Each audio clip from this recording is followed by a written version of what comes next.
Hey, my name is Brandon. We're here at 2300 Dumbarton Road, the McShin Foundation. It's Project Inside Hope. Coming at you with this beautiful day, Sunday. We have a little topic we'd like to discuss with y'all. It's going to be personal responsibilities. I'm just going to share a little piece that I've been going through this week. I've been encountering different people throughout my past that I've seen up here, and I want to help out. However, with my kind heart, I decide to go and try to help these people, and against my network suggestions, it has reflected upon my, I guess you could say, perception. I just wanted to clarify, for myself and for other people that, it's not wise to be around other using addicts until you get good enough in your recovery to where you can sustain your recovery. So, but I'd like to just pass it along to my right. This is my Mike. These are my responsibilities. Yeah, sure. You can introduce yourself, tell them where you came from, talk about some responsibilities and decision making. I'm Mike. I was released from Pamunkey Regional Jail on October 15, 2015. My clean date is 1/16/16. Personal responsibilities is a big thing for me. I haven't made it to this meeting probably in a week or two, and neglecting that responsibility, it takes a toll on me, and I feel a little guilt about not doing it because this is a priority for me, and I enjoy this meeting more than most 12-step meetings, to be perfectly honest. So it's important for me to make sure that I keep myself accountable to other people and try to help out as much as I can. And it may also just be like just showing up to something, just as simple as this, or just some kind of event, or just being able to help somebody else, whoever may need it. I'll pass with that. Thanks for sharing that, man. I'm Lisa. I'm an addict, and I was in jail from December 3rd all the way to February 8th when I was released. As far as decision making and responsibilities, I'm now having to pay child support, which I'm okay with now today, or I probably wouldn't have been, considering I was all over the place. Yeah, I've had to make a lot of choices. I live in a house with anywhere from 5 to 10 to 14 other people, and sometimes when you're the newcomer, it's sometimes really hard because you're sitting there and you're used to doing stuff, and now you've got to start all over again. And today I was in a car and I told the driver, I said, listen, when you're in the situation of driving other addicts, you've got to have people put their stuff in the trunk because you don't know if a new addict might be carrying something on them. If we get pulled over, you're going down, regardless of what you tell the cop. The person driving the vehicle is responsible unless you can prove otherwise. So you got to take all that into account when you're driving around with a bunch of addicts, because some of us are on probation. The car's going to get searched regardless. So that kind of clarified things, and she was grateful for me telling her that, because she's going to be more aware of who she has in her car when she has it in her car. And I'm going to pass with that. Sharing it. I'm Roxanne, Cody's mom, and life is good. I'll pass with that. Life's good. My name is Nick. I'm an addict. Personal responsibility. Definitely, when you get out of jail, you got to find some kind of structure. If you want to get clean, that's the best decision you can make right now. Get your life on straight. Got to come to a sober house like the McShin Foundation. They've really got my head on straight. You're gonna live with some guys, pay a little bit of rent, but the stuff that you get here, the knowledge, is so worth it. You got to join NA, go to meetings, just get some kind of foundation, and that's really all I got. Thank you. Thanks for sharing that, Nick. Cody, I'm an addict. What's up, Cody? Responsibilities for me basically means at this point just trying to make it to different events, kind of like going off of what Mike said, just if there's an event or like an activity going on, I want to be able to make it here and be able to just show up and put what I can into it, so other people, including you guys behind the camera, can get what they can out of it. And just being able to see me every week, I've been here in almost every video except for the beginning ones and whatnot, but just being responsible, just showing up, man, and putting what I can into it. You know what I mean? That's basically what it is for me. Thanks. Share that. I'm Brandon, and I'm an addict. Personal responsibility for me is my recovery. Doing the things that I need to do to stay clean. Staying away from people, places, and things that I use with, putting my recovery before anyone or anything. Just doing it one day at a time. Sometimes 1 minute at a time. That's all I have. I'll pass. Thank you, Sarah. Alright, I'm Kimmy and I'm an addict. I did about 6 months throughout 3 different jails. And I got out and I maybe hit a couple meetings, but I didn't really get into the whole scene. And within not even a month, I was back in jail. And I was given the ultimatum to stay in there until court again or to come here. And I came here and I had to completely change my thinking process, my decision-making process. And throughout of all of it, I've learned to think about my actions and think about the consequences before I act on those actions. And that was something I always really struggled with. I would just do it and not care what the outcome was. So I needed structure, and this was a good structural environment. It really helped me throughout the first few months. So that'll pass. Thanks for sharing. Mark, and I'm an addict. When I'm using, I'm always terrible at personal responsibilities. I've lost a lot in my life due to drugs. I've had some successes. Nowadays, my responsibilities are coming to meetings. I'm in McShin, stay in the recovery house, helping others.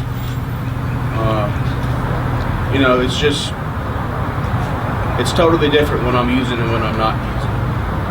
I can handle responsibility when I'm not using. Thank you. Good?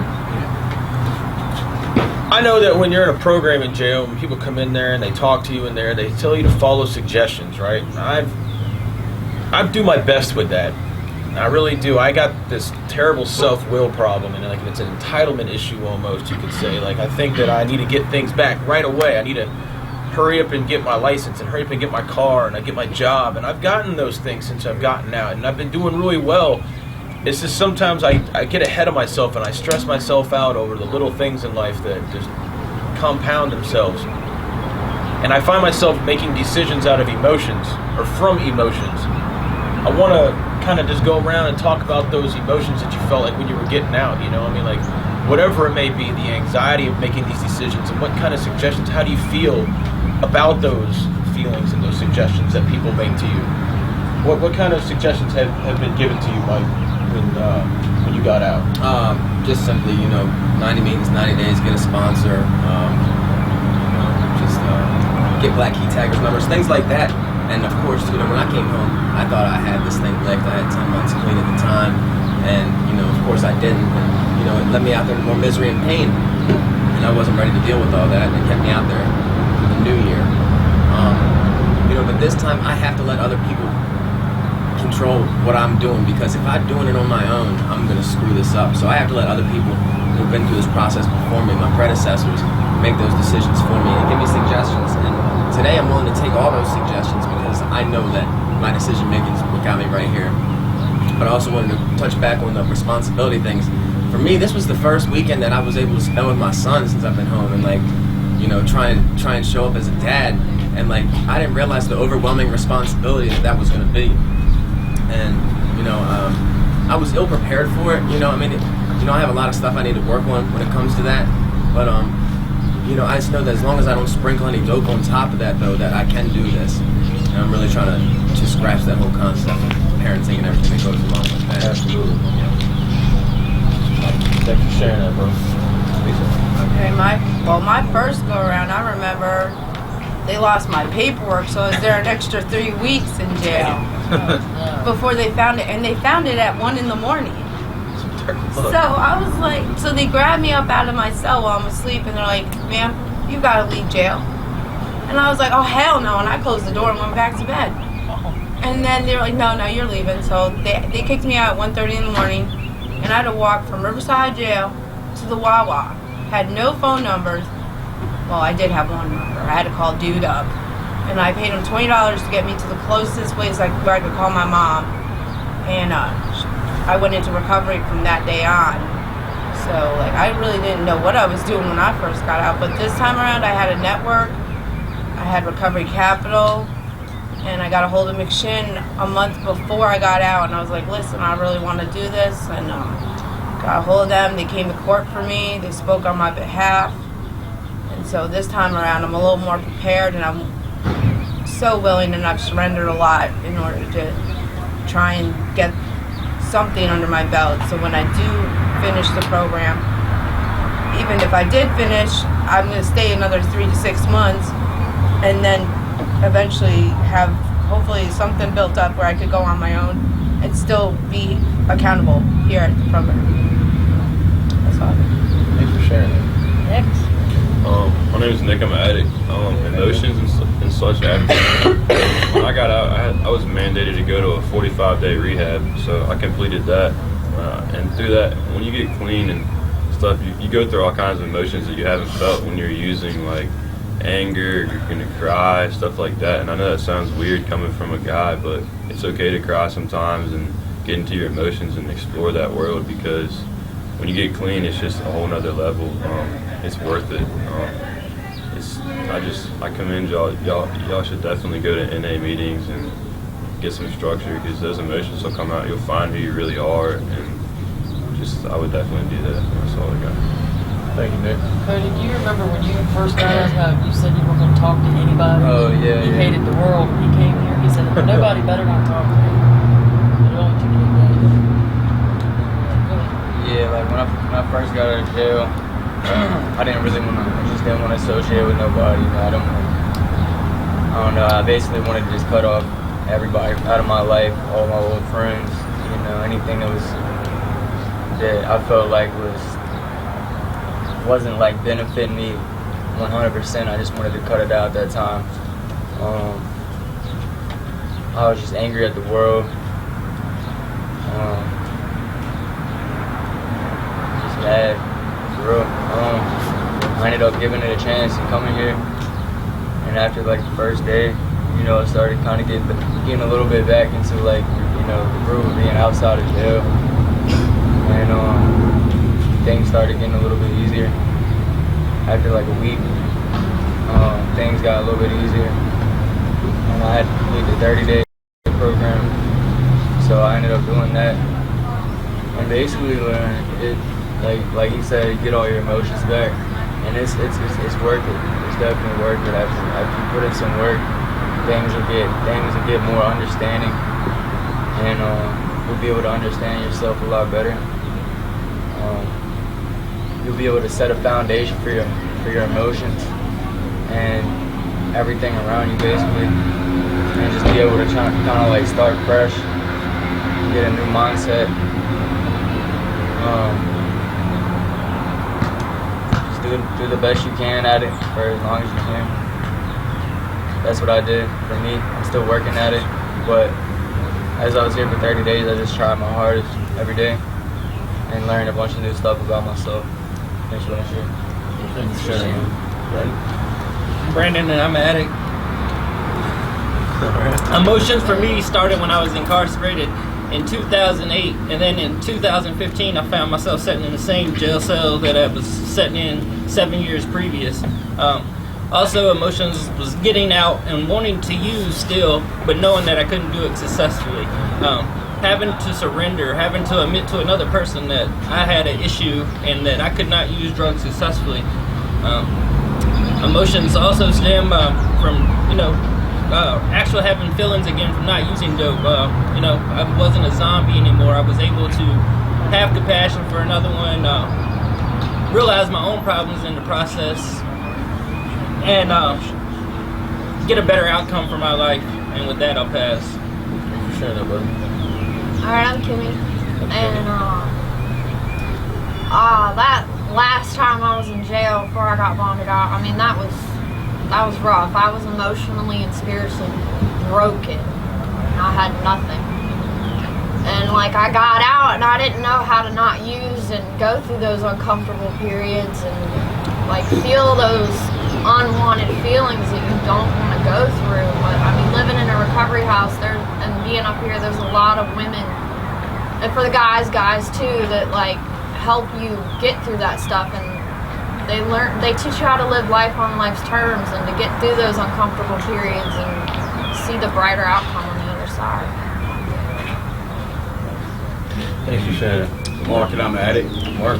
When I've been in jail, I never really tried to let anything affect me emotionally. You know, just separated myself from what I was feeling and tried to just be happy-go-lucky or whatever, not deal with anything. Every time I got out, I go right back to using to get right back locked up again. I wish I had a plan when I got out. It's been a while since I've been in jail, so that's a good thing. But a plan is something that I wish I had for real. When I got out, I didn't really care about anything. But you know, nowadays I do care. I do want to do better. It just took living more life when I got out to get to that point. So I'm glad I'm here. It's a good place to be. Thanks for sharing. Thanks for sharing that. I was so wound up from all kinds of like which way I should go when I got out. I didn't know which way was even the right way. I'm so glad that I had a network of people that were there to greet me outside the gate when I got out to kind of guide me in that direction. Because I mean, I got out February 26th, right there from El-Pod. And you know, the guys that are in there know what I've been through when I was in there. They know that I've lost my mother when I was incarcerated. They know that I had to deal with all kinds of different things that probably would have caused me to use, you know, and all those decisions that I've had to make since I've been out. Those are really that's the last thing that's on my mind is using. And I mean, I've hit so many different rock bottoms with those trap doors that just kept bringing me lower and lower. And I remember sitting in what was it, G, right? I remember sitting in the G block, right, G5, and just thinking about how I could, you know, what I was gonna do when I got out, and how many different, you know, what I could sell, what kind of licks I could get, and all kinds of stuff. And when I moved over to El-Pod and I saw the difference that recovery can make, and I saw everyone that embraced me when my mother did pass, and I saw the love and the compassion, and my whole way of thinking about those decisions changed, you know. And you have to change your way of thinking. They tell you to change your people and your places and your things. You know? You can change all those things, but if you don't change the way you think, the way you look at things won't change, you know. So I just want to see like how from the time that we got out the gate to right now, how have things like changed for y'all, you know, from that decision? Y'all still think with an addictive, compulsive behavior, or do y'all like rationally think out your decisions now? You know what I mean? Like just the process of that. And Mike, you said you had something you'd like to say as well too about the responsibility part and whatnot. Well, just the emotions and everything. Like, because I remember me and you we were in G together, and like, you know, we both came in, we were both dope sick, and like, you know, I was thinking about those emotions, like, you know, I'm tired of, you know, having to shit in a cell with somebody next to me, you know, and like having to put something up. I mean, that shit's just crazy. And then, you know, just giving your trays away because you can't eat nothing and you can't sleep. I mean, you know, it's just a disgusting feeling, and then you can't take a shower when you want to, and you know, I mean, it's just miserable, you know, kicking in a cell, and I'm definitely not trying to do that today. But what were you saying? Oh, I was passing along. How is your decision making now? Like, how do you feel between now from when you got out to now? Like, how do you go about your decision making now? For me, like, you think it through, like I'm still at the point where I'm like a newcomer, so I can't make any decisions myself. So there you go. Anytime there's anything that I think that is, well, I mean, just anything for real, you know, besides, you know, just like using the bathroom or taking a shower, I have to ask somebody that advice on, because I don't know, I just always make the worst decision possible. And I don't know, I may not even mean to, but just like my mind has been so corrupted by all the poor decisions that I have made throughout my life that, you know, it still just reciprocates now. And it's unfortunate for me, but, you know, as long as I'm letting other people know what's going on with me, and asking for their help, and just listening to what they have to say, and just, you know, not brushing it off, I'm gonna do better. There you go. You're making a good decision to get advice. Absolutely. That's right. That's a good way to look at it. What's up, Lisa? What's up? Well, I was going to share on the emotional part. Share on it. You know, people keep saying they get their emotions back, and like I still feel like I'm not succeeding in that field. Like, I don't feel anything still. I feel nothing, and it really bothers me because like I see all these people crying, and you know they're like getting mad if their family can't come, or they're getting mad over what I consider stupid, you know, like having like little tantrums over dumb stuff, and I'm just like, whatever, man, you know, like I don't know, like I still walk around like, you know, I don't care, and like when I get into it with staff sometimes I'm just like, whatever, go ahead, call the cops, you know, like, and I don't know why I do that, because I know that's a coping mechanism, but at the same time, I don't, as far as like my thinking and all that, like I always think, you know, if it doesn't work out here, at least the streets will take me back. And that's a fucked up way of thinking. Excuse my language. You good? But like I know if it doesn't work out, I got so many people that will take me back from the streets. It's just crazy. And like if that's my family, which is really messed up, because they're the ones. When I called my family from jail, they didn't put money on my books. It was my street family that came through, which was, you know, makes me feel like I still belong to them and owe them, you know? So I don't know. I mean, I'm a little still messed up in the game, and I'm really trying. Like, people here know that I've been doing paperwork, been trying to help. I've been trying to help the next newcomer, and it's still like I'm failing in some way, and it's driving me crazy. I don't know. Definitely not that. You're definitely not You have failing. good You gotta attitude. keep trying. Those feelings Come so are far just in these groups too, for real. You have. Now you're sharing and talking. You got to see your kids. Yeah. That's a big deal. Yeah. Don't quit fighting this for the miracle. Yeah, as they say, right? For real. I tell you. You good? Yeah, I'm good. My name is Nick. I'm an addict. And with the decision making, I made so many poor decisions, put me in and out of jail, took everything away from me, and just now, within the last month and a half or month, I've been able to start regaining things like family members, girlfriend, money. I'm about to get a job in about a week. I start paying my own bills again. It just feels good. Buy my own clothes again. And I'm to the point where if I use again, all that's going to be taken away from me. And I don't want that taken away from me again. I've had it taken away from me too many times. This is my last chance, really, and I'm going to make it right this time. And I encourage you to too. It's not worth it. Just for a certain amount of time, however long your drug of choice would be. For that high, it's not worth it at all. To live a lifetime of sobriety, that's what I want. I know that. I know y'all probably want that, and it's obtainable.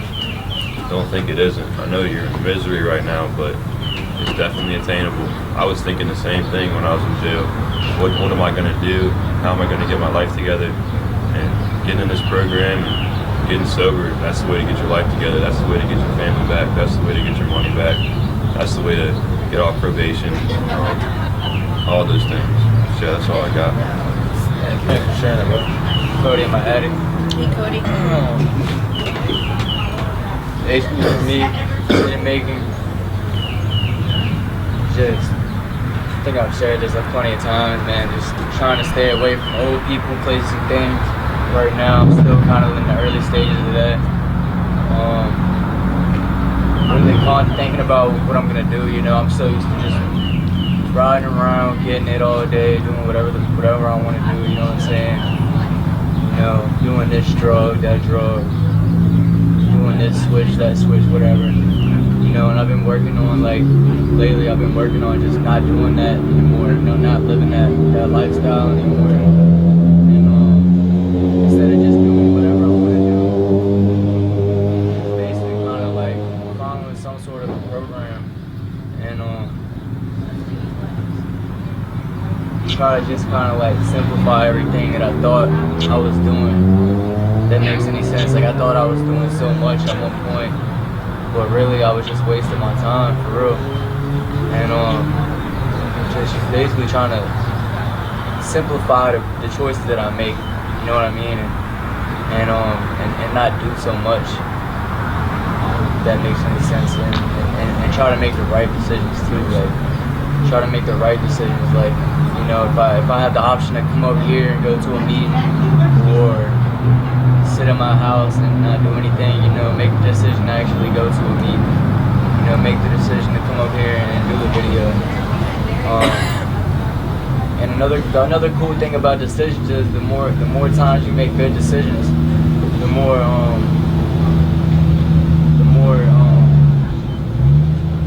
more you get out of it. Each decision that you make, every good decision that you make, the more you get out of it. You know what I mean? It's like an ongoing process. And then you start actually understanding the decisions that you're making, and that gives you a better outlook on life itself. That's it. Sure. Brandon, I'm an addict. So, Decision making for me, since I'm clean, I actually have a choice to make a decision. I'm not having something make the decision for me. I wake up each day and I'm able to choose to use or choose to stay clean or choose to do something productive in my recovery to help me stay clean. I don't rationalize my thoughts. I don't justify them. If I don't know something, I call someone in my network that'll help keep me clean. Call my sponsor, somebody that's been through a similar situation that I don't have to act off the impulse about my own decisions. You know, when we were all in the streets, it was easy for us to wake up every day, and the decision was to call the dope man to get the next one. But luckily, with being clean, we have the freedom to choose and a freedom to contact other people that have been through situations that can help us stay clean. And with that, I'll pass. thanks, Brian. Alright, I'm Kimmy. And when I got out that first time before I had to go back, like, I thought that I knew what was best for me. And then I went back to the same house, and the same job, the same people, and I didn't make it very far, but I wanted to do what I wanted to do, because in my head, I knew everything. And when I got locked up and I came here, like, I said, I don't want anything to do with what happened to me. Like, tell me what to do, tell me where to go, tell me how to do it, because I don't know what to do. My best thinking got me into this fucked up situation. Like, and I'm not going to be able to think my way out of it, because I'm not half as smart as I think I am. And when I came here, one of my people in my network said that she couldn't even buy toothpaste. And she always shares this story that she couldn't get toothpaste before she called her sponsor. And I took that suggestion, like, call your sponsor before you make any decisions, and don't make any major decisions in the first year. And it's true, like, you can't handle it. Like, you think you can, you think you know everything, but you just gotta listen to other people sometimes. They're looking out for your best interest. Mark, and I'm an addict. So, Mark. My decision making has got very much more, I guess, better would be a good word, but you take the drugs away, or when I took my drugs away, I got a sense of well-being, a clear head, better judgment. It all ties back into the personal responsibility and the emotions. I have the choice to act out on emotions now or not act on emotions. It's a choice I have. Personal responsibility, taking care of my own actions and making the right choices is something that I try to do today. You know, I try to stay positive and stay in the moment and not feed into false realities, because it's very hard for me to do that. And just getting a clear mind really has helped with the decision making. I have people, like they said, to help me along. I have a sponsor, my network. I can talk to people about anything if I want to, you know. Sometimes it's hard to talk. Sometimes I can do it, you know. But just having people on your side to run things by if you're not sure is something that has been really beneficial to me. And it's something I don't want to give up today. You look great, by the way. Thank you. Yeah, you I remember when you first came in.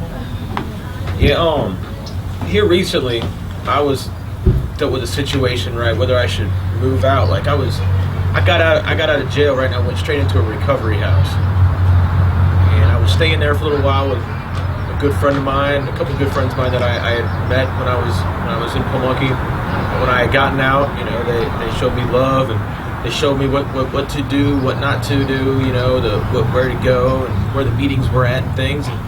And I got out, and, you know, I followed those suggestions, and then I had a couple of opportunities to, you know, move out and kind of get it, you know, further advance my recovery a little bit.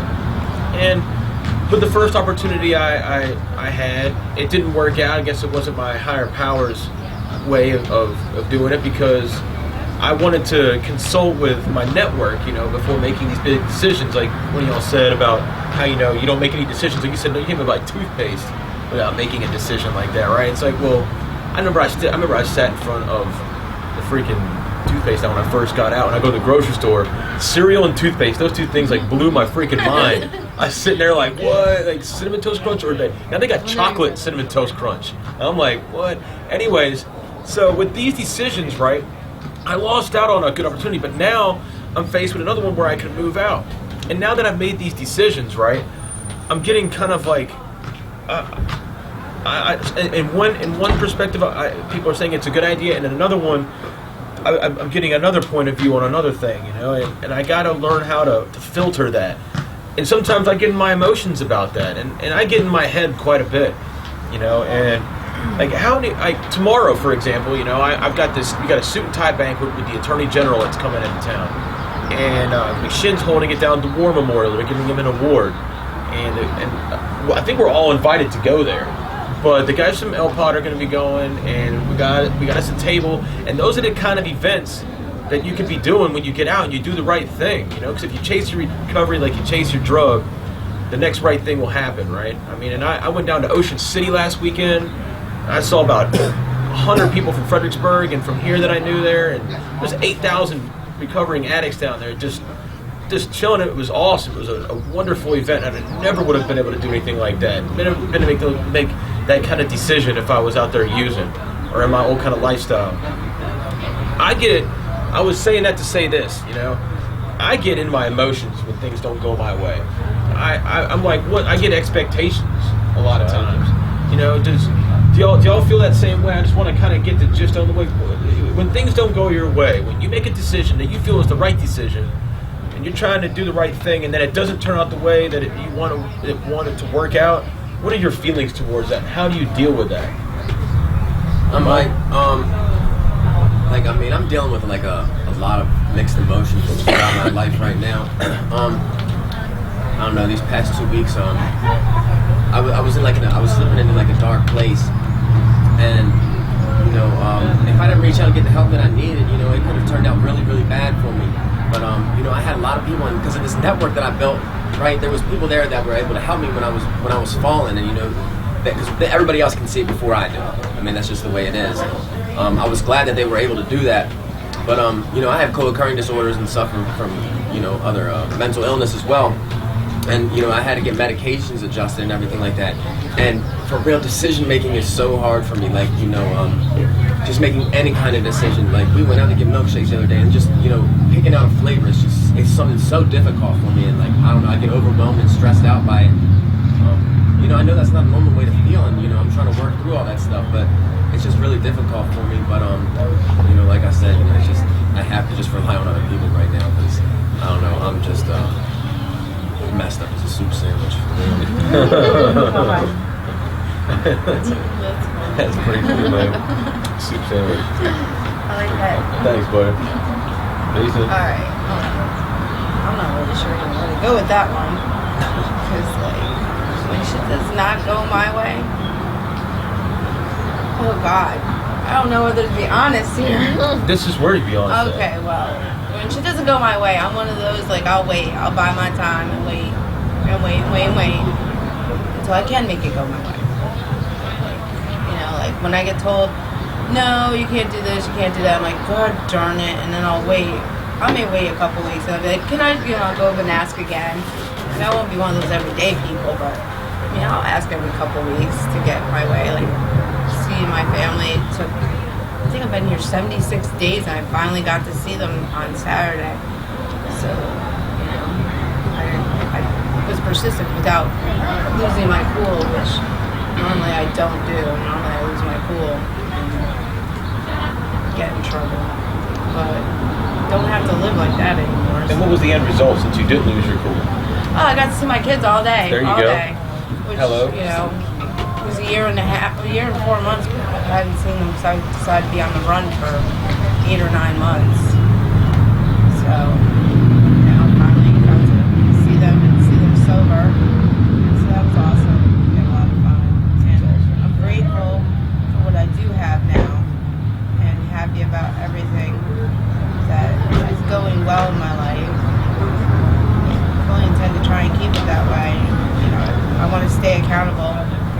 recovery. Like, I want to keep showing up here every day regardless, and doing the meetings, and keep doing 90 and 90 regardless of how far I go. There you go. This way it keeps me accountable. The moment I start slipping is the moment I take my will back, which is never a good thing. That's all I got. My name is Nick. I'm an addict. Way to control like stuff. When I get mad, I'm the type of guy to just pop off and stuff. But I'm to the point where I got too many charges and stuff where I can't do that anymore. Can't get another charge. Go to jail for a long time. I don't want to risk my recovery either. Because sometimes I get mad or get really sad or depressed or something, and it'll just make me want to use. But that's why I have to sponsor, and like that's why I've been sober for 52 days. You just gotta have the willpower and be willing to turn it over to a higher power and accept like things you cannot change. Like you're gonna be sad for a day, but I guarantee when you go to sleep, you wake up the next day, you're gonna feel a different emotion. Like I guarantee that with everybody. That's about all I got. Cody, I'm an addict. Is it emotion? What was the Oh yeah, not being able to change something. Not being able to change something. It's not being able to change. It's just how do you feel when things aren't going your way? What kind of emotions do you have that go along with that? How do you react to it? And if you react better, do you get a better outcome? Just try to make the right decision. Try to do everything in your favor to make things go your way. Or if it's something that's not going your way, that's not really healthy for it to go your way. Say like if you're here and you gotta be here, just do what you gotta do. Do what you gotta do. Make the best of it. If something's not going your way, make the best of it. Do what you can. Always do what you can. As long as you always do what you can, then there's always gonna be positive. There's always gonna be some sort of positive outcome from the situation.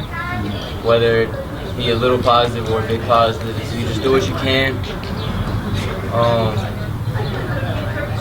You're making the best out of the situation, regardless of how it goes. You know you tried. That's all I got. Thanks for sharing that, Cody. I'm Brandon. I'm an addict. Not being able to change things I can't change. Pretty much, it's powerlessness for me. The things that I can't change, I have to get advice from somebody else or give it to my higher power and hope that I will work out His will through the process, and I'll stay clean through that process as well. There's a lot of things we can't change, but we can get through it one day at a time. And I'll pass it up. Thanks for sharing. Kimmy. As far as things like not going the way that I want them to go, one of the things that I heard when I first got here was rejection is protection. And I found that to be true, and I noticed that in the smallest little things, like say I'm driving and I'm speeding down the road, somebody pulls out in front of me and now they're going to do 30 miles an hour. And I'd be damned if not a mile up the head there's a cop sitting there and I would have gotten pulled over for a speeding ticket. I mean, it's the smallest little things. I figured out that when I let them go, instead of trying to control the outcome comes out 10 times better than how I ever imagined it. So I just have to remember to let those little things go and have faith that it'll be all right. That I'll pass. Thank you for sharing that. Mark, and I'm an addict. When things don't go my way, sometimes I can handle it good, sometimes I can't. I'm still very easily to get into manipulation.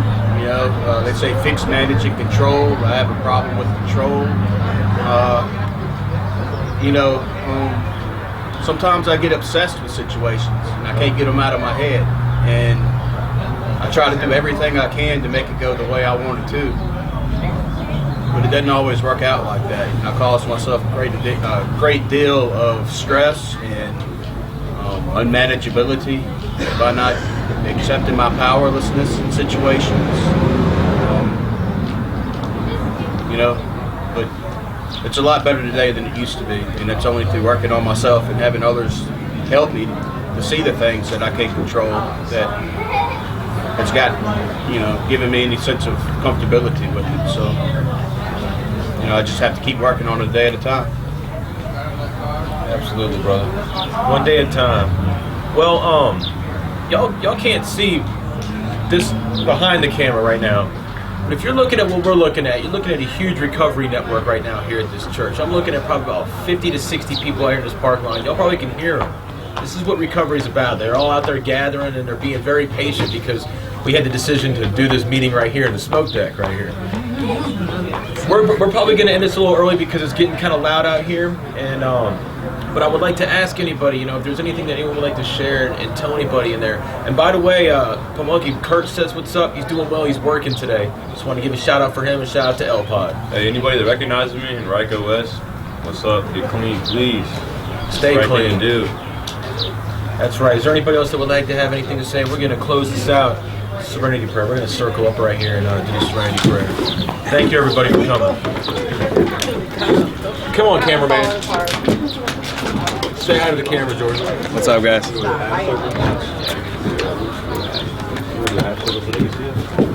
All right. Have a moment of silence for the sick yourself for that. Silence is long enough. He's going to save us. God. To accept the things we cannot change, the courage to change the things we can, and the wisdom to know the difference. Just for today. Keep coming back. It works if you work. If you die, if you don't, so work it will. Thank you, everybody. Yes. Time for that smoke break.